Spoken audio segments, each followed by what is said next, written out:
Assalamualaikum warahmatullahi wabarakatuh. Selamat datang pada video pembelajaran kelas Ekonomi Industri dan Digital pada tatap muka yang ke-11. Baik, adapun ruang lingkup untuk pembelajaran di hari ini, yaitu yang pertama terkait kerangka kerja industri, tentunya berhubungan dengan industri digital.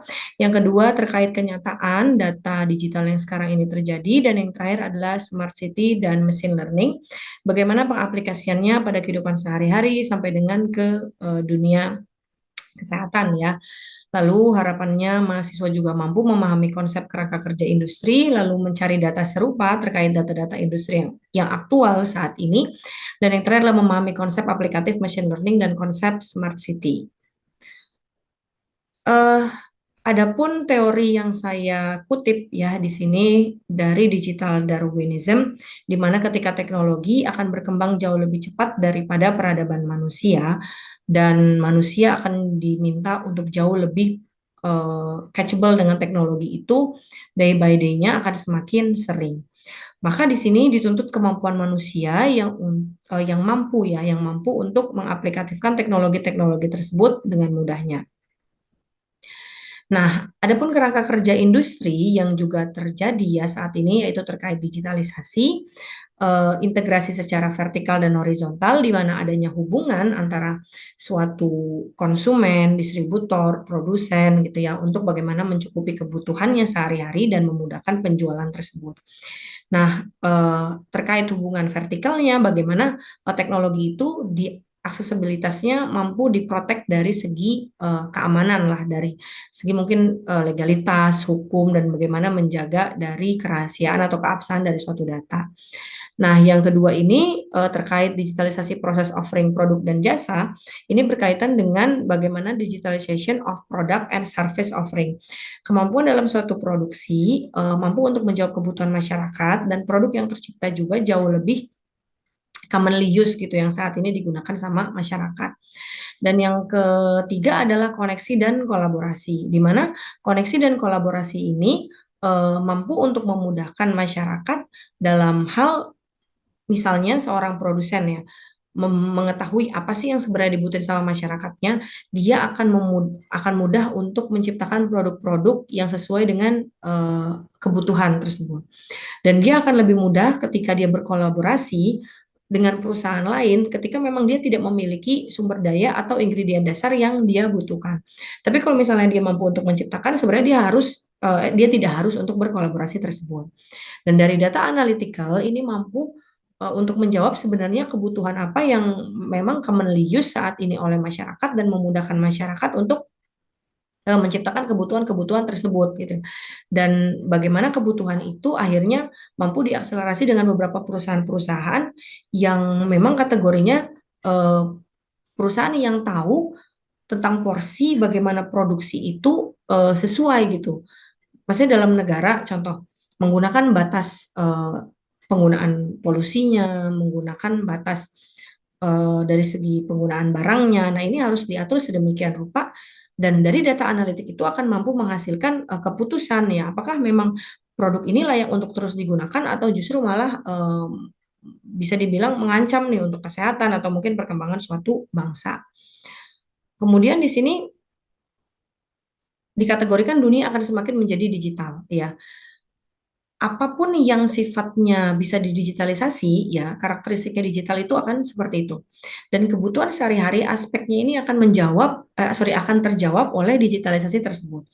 Dan dengan adanya pengalaman dari consumer atau mungkin consumer experience ini akan memudahkan suatu produk ini terbuild dan akhirnya penjualan dalam suatu perusahaan itu jauh lebih menaik dari segi signifikansi. Nah, di tahun 2022, Nokia ini selalu dijadikan sampel atau contoh bagaimana jatuhnya satu perusahaan yang tidak adaptable dengan teknologi. Even dia di tahun 2006 sudah menggunakan smartphone versinya pada saat itu, tapi ternyata bisa dilihat di next slide, masa kejayaannya juga jatuh juga gitu di tahun 2008 ke 2009 ya sampai dengan 2010 dan 2011 bla bla bla itu sudah menghilang karena memang tidak diperbaharui dan dia tidak menangkap perkembangan dan permintaan dari seorang konsumen. Nah, di saat dunia sudah menggunakan Android, iPhone atau Apple product ya dan beberapa jenis-jenis produk-produk Android lainnya ya. Di sini akhirnya konsumen memilih untuk yang easy to use dan semakin membuat kehidupan sehari-hari ini lebih banyak smarting-nya gitu dan mempermudah smarting ini untuk diberlakukan gitu. Tidak hanya untuk sekedar komunikasi, tapi juga bisa untuk pendidikan, untuk manage daily activity, day by day-nya, lalu ada untuk direction, untuk arah, dan lain-lain gitu. Jadi intinya apa yang dibutuhkan saat ini adalah sangat relate dengan kehidupan sehari-hari agar semuanya jadi jauh lebih mudah. Nah, di sini bisa juga kita lihat ya bagaimana overview dari internet use yang memang terjadi saat ini adalah 5 billion dari pengguna yang di dunia ya kita bilang menggunakan internet. Ketika banyaknya ternyata dari 5 billion ini 63% itu semua menggunakan teknologi dan setiap tahunnya itu signifikansinya selalu pertambahan 4% atau kurang lebih 196 million orang gitu dan penggunaan screen timingnya itu sekitar 7 jam dan presentasinya itu banyak digunakan dari mobile application. Nah, pengguna-penggunanya sekarang kita lihat bagaimana berita aja yang tadinya dari newspaper, koran sekarang pindah ke digital news ini juga sebenarnya nggak signifikan meningkat ya karena dia hanya 20,6% dari segi berita mancanegara yang dibagi-bagi di kesehatan, politik, kriminalitas, olahraga dan juga hukum.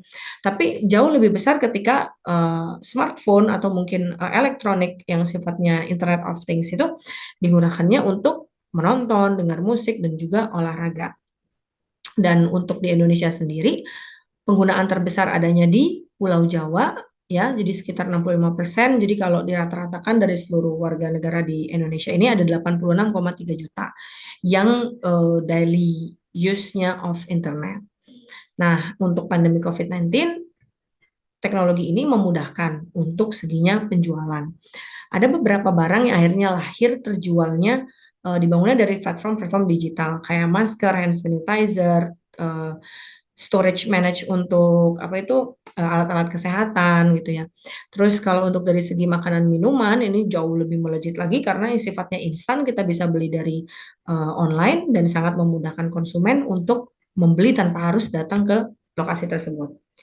Nah, what happen in the other country, apa yang terjadi di Indonesia sebenarnya juga terjadi juga di negara lain ya. Ketika negara lain contohnya di Amerika ada Blockbuster Video, ini toko video yang akhirnya harus tutup karena sekarang sudah jauh lebih banyak ke situs-situs online atau mungkin ke TV berlangganan ya untuk nonton-nonton video. Gitu juga toko-toko buku ya di Britannica dan ini segi dari software yang harus biasanya diinstal menggunakan manual disk ya. Coba lihat di beberapa laptop sekarang bahkan udah nggak ada yang menggunakan ini ya menggunakan apa hard disk untuk kotak CD-nya gitu karena sekarang sudah di replacement semua orang bisa download software via internet gitu. Nah, untuk karakteristik dari bisnis digital seperti yang saya sampaikan tadi bahwa mostly apa yang bisa dijadikan digital akan berubah menjadi digital gitu. Kayak sebelumnya pendidikan, kita we never expect that education will change to digitalization. Kayak sekarang teman-teman nonton video pembelajaran. Mungkin dulu hanya mencari informasi via Google gitu ya. Ya oke lah ada di YouTube, tapi tidak ada video pembelajaran yang langsung menampilkan, oh ini ada materi-materinya nih gitu ya. Tapi ternyata kan sekarang semenjak adanya COVID, internet jadi berkembang lebih cepat, mau nggak mau, suka nggak suka ya kita harus beradaptasi gitu kan dengan itu. Dan ini yang memudahkan akhirnya pendidikan nggak harus stay at one place aja, jadi bisa di other place. Lalu segala hal yang bisa didigitalisasi akan menjadi digital. Kedua, pergeseran dari subtraction based on the business model, di mana semua bisnis itu berkembangnya ke arah yang digital, bisa diakses tidak hanya di negaranya saja, bisa diakses juga di negara lain. Dan digital ini based on demand-nya para consumer, di mana consumer itu akan selalu addicted ketika dia merasa terpuaskan oleh satu teknologi, maka dia akan lagi-lagi dan lagi, dan juga sifatnya adalah recommendation based on the recommendation or maybe we do the recommendation to the other people. Dan siklus produknya ini jauh lebih pendek. Bisa dibilang mungkin dia akan replacement gitu. Maybe in 1 year they can do replacement lebih dari 3, lebih dari 4 gitu. Example aja kayak misalnya handphone. Why Samsung bisa produce more than one type of their smartphone in 1 year. Padahal esensialnya mungkin akan sama-sama aja gitu ya. Semuanya juga sifatnya HP smart, HP yang smart gitu dan bisa mengakses teknologi. Tapi antara tipe satu, tipe 2, tipe 3 itu perbedaannya nggak begitu jauh lah. Lalu ada ultra personalisasi, informasi transfer reputasi dan kepercayaan, lalu disintermediasi, lalu proses data entry-nya juga yang tadi bisa membaca kebutuhan gitu ya. Dan terakhir adalah proses secara mobile, artinya bisa di-download di apps apapun, terutama lebih mudahnya di HP.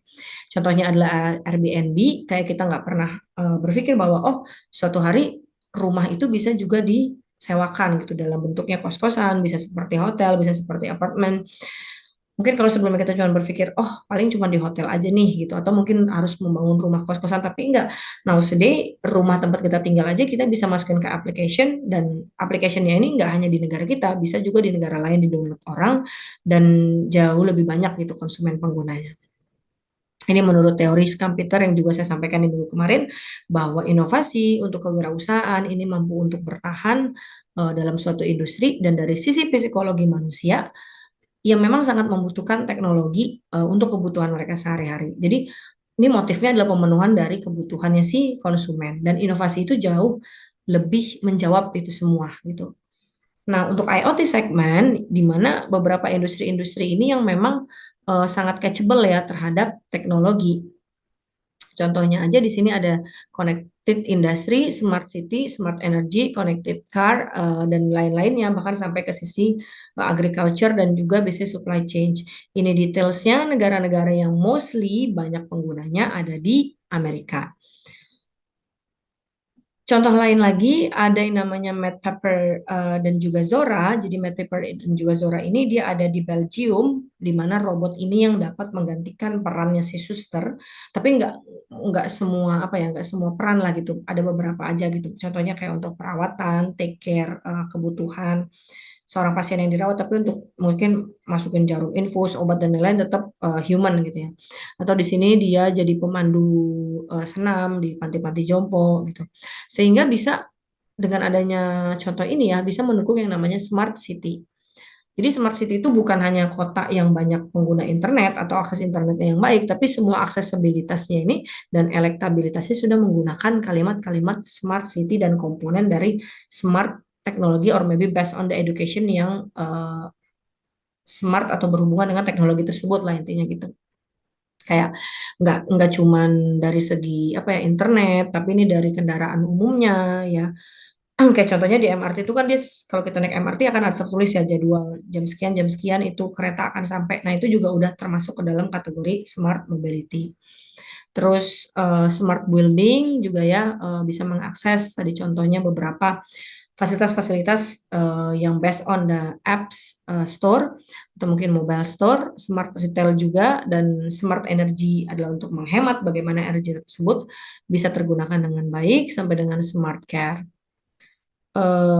Nah, semua itu nanti akan dikelola melalui software yang namanya machine learning ya, sistem sistem lah ya kita bilangnya machine learning. Jadi sistem machine learning ini merupakan sistem kecerdasan yang akan membaca bagaimana pola data yang tersedia. Nah, kemudian identifikasi dari data-data itu juga bisa memudahkan eh, bagaimana suatu perusahaan atau mungkin dia ingin membaca peramalan kebutuhan konsumen di masa yang akan datang, atau seberapa besar sih kebutuhan penjualan di masa yang akan datang. Lalu artificial intelligence di beberapa negara ya, contohnya saja Jepang, ini sudah diterapkan. Jadi dia replace dari yang kantor sifatnya fisik ke kantor yang sifatnya digital. Ini terkait teknologi-teknologi yang akan difokuskan sama kementerian di Indonesia untuk kita mengembangkan ya industri dan digital tersebut. Nah, ini peningkatan kualitas SDM melalui vokasi, lalu ketika negara sebagai komponen yang menjadi penengah antara masyarakat yang mencari pekerjaan dan perusahaan yang membutuhkan orang untuk mencari pekerjaan, negara harusnya mampu untuk memberikan pelatihan ya, peningkatan upgrading skills untuk seorang konsumen tersebut agar mampu apa ya, dibutuhkan atau menjawab kebutuhan dari perusahaan tersebut. Lalu kemudian ini adalah sektor-sektor yang dibilang riskan ya untuk perkembangan teknologi, di mana contohnya saja adanya kasir, lalu adanya brokers, advertising, service yang memang bisa dengan cepat digantikan dengan teknologi. Jadi dari replacement human ya untuk teknologi, tapi ada beberapa juga kayak contohnya mesin engineering, register nurse, ini nggak bisa tetap harus tetap orang gitu yang mempekerjakannya. Maka ini menjadi lahan atau menjadi bayangan teman-teman sekalian sebagai mahasiswa yang sedang mencari pekerjaan, sebenarnya di mana sih titik kita dapat mencari pekerjaan dengan mudah agar tidak tergantikan dengan teknologi. Dan ini merupakan referensi yang dapat kita baca pada hari ini. Semoga teman-teman memahami dulu konsepnya yang ada di buku, dan saya tambahkan beberapa case yang aktual gitu dengan keadaan saat ini. Baik, ini merupakan akhir dari video TM12. Jadi untuk kesimpulan dalam pembelajaran kali ini, bahwa teman-teman dapat mengetahui bagaimana sih sebenarnya dari karakteristik industri tersebut. Dan di zaman sekarang, teknologi ini menjawab dari kemudahan apa yang dibutuhkan konsumen, dan yang paling penting ketika kita memang mampu mengaplikasikannya dengan artificial intelligence atau tadi machine learning, maka konsep bagi seorang perusahaan ya dan juga konsumen ini akan lebih mudah untuk bertemu pada titik equilibrium permintaan dan penawaran yang terjadi di pasar. Saya rasa cukup untuk video pembelajaran kali ini. Saya akhiri. Wassalamualaikum warahmatullahi wabarakatuh.